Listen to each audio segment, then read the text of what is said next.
They say keep your friends close and your enemies closer. I did both, without even realizing they were the same person.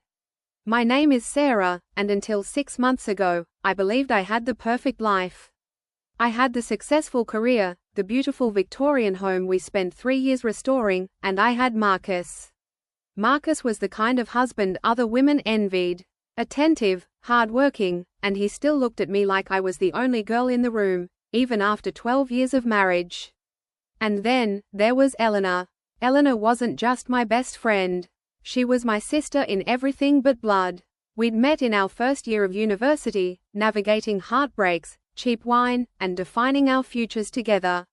She knew my secrets. She knew my fears. She knew exactly how Marcus liked his coffee in the morning, black, 2 sugars, and exactly how to make me laugh when I was on the verge of a panic attack.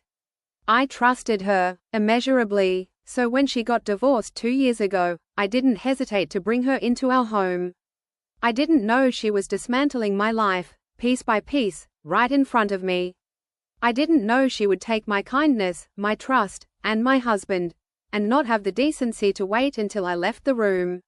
Watch till the end. If you love emotional storytelling, real-life inspired drama, and relationship lessons, subscribe to Amelia Tales for weekly powerful stories.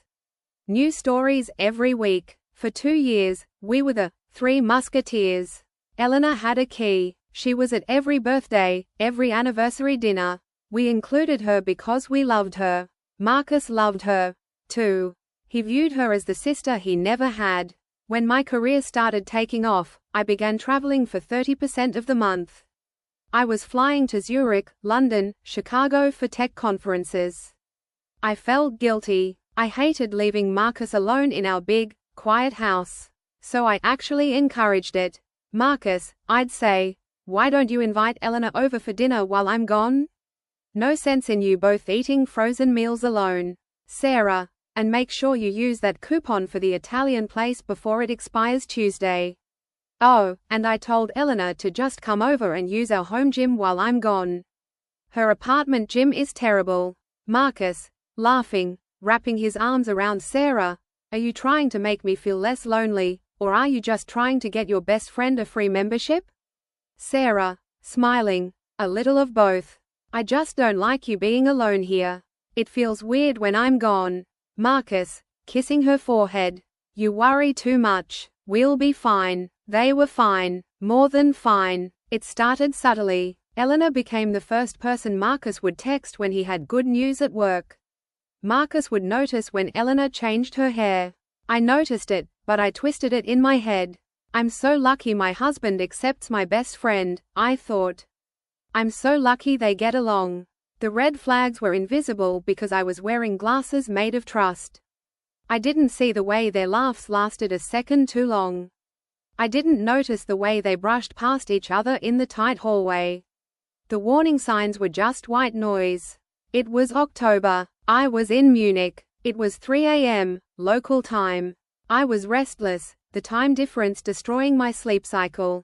I couldn't get Marcus to answer his texts. He was already asleep back home. When I couldn't sleep, I would sometimes check on the house. We had a modern, integrated smart home system. I'd check the temperature, or just glance at the doorbell camera. It made me feel closer to home. We also had one camera inside. We only kept it on the pet cam setting, a tiny device on top of the refrigerator that pointed directly at the kitchen and the archway into the living room. It was motion activated, mostly to see if our aging golden retriever, Buster, was getting into the trash. I opened the app. It showed 3 p.m. Chicago time. I figured I'd see Buster sleeping. Instead, the red, live, dot flashed. And there was movement. Marcus was home early from the office. Eleanor was there, too. They were standing in the kitchen, not 5 feet from where I had packed my suitcase just 2 days ago. I thought they were arguing. Eleanor's hand was on his chest. Then his hand came up and cupped her face. He pulled her down and kissed her.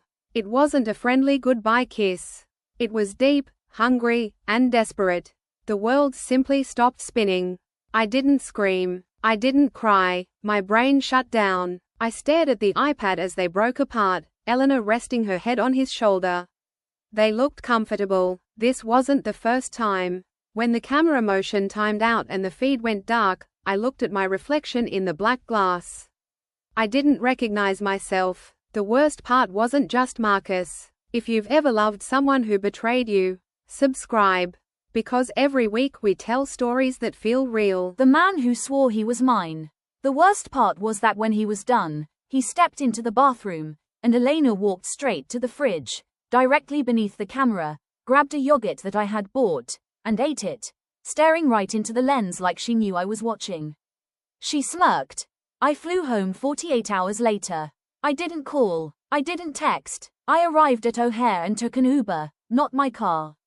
When I opened the front door, the house felt different. It smelled faintly of perfume that wasn't mine.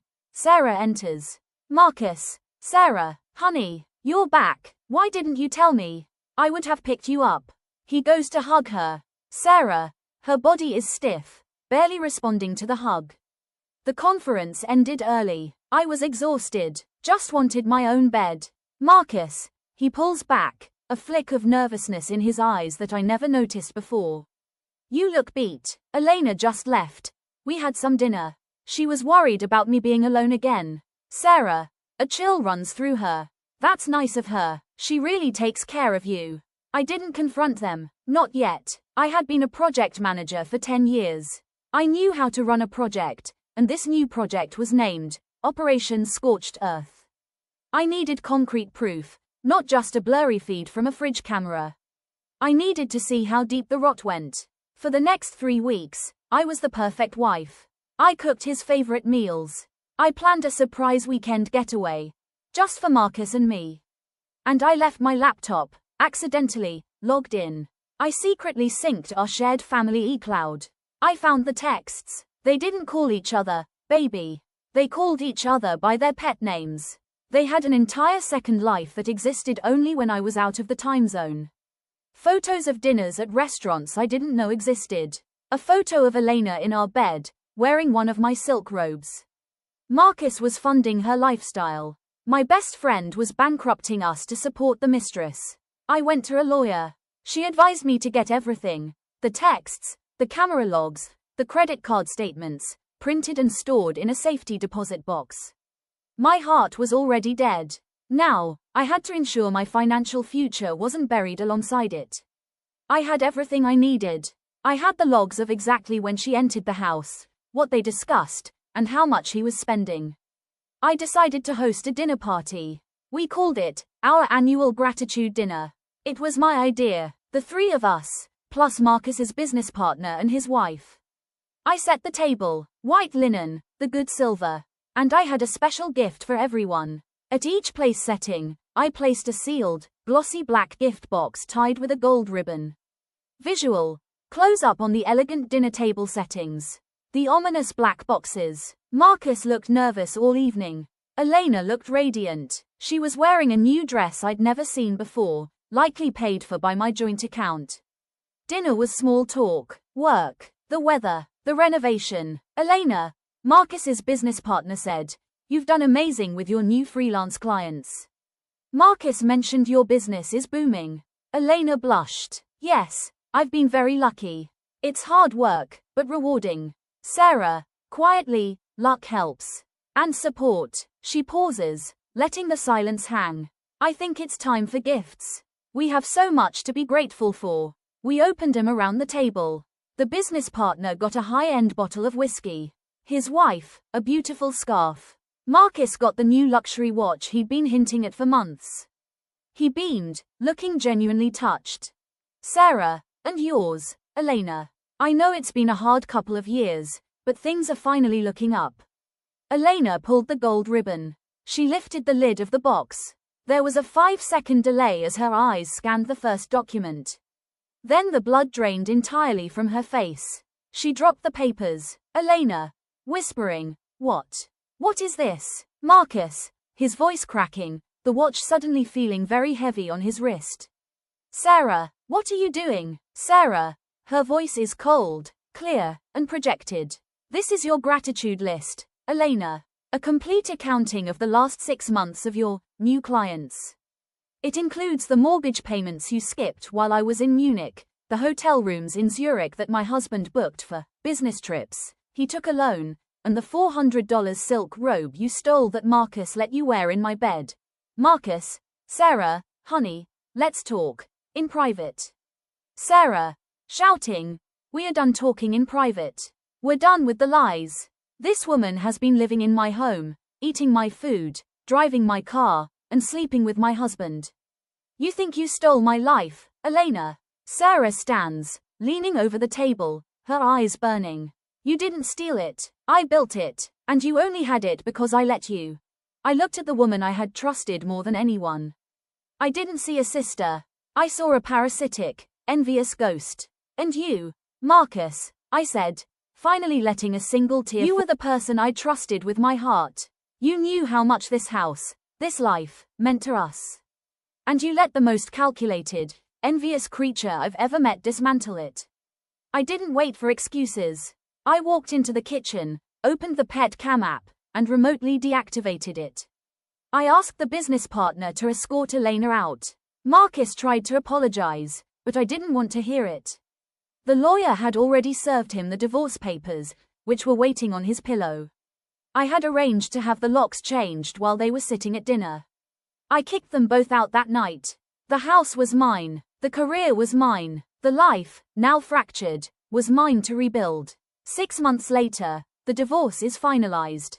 Elena and Marcus tried to stay together, but a relationship built on theft and lies has no foundation. The texts I've seen through mutual friends tell a different story. Marcus is broke, and Elena is already looking for her next target.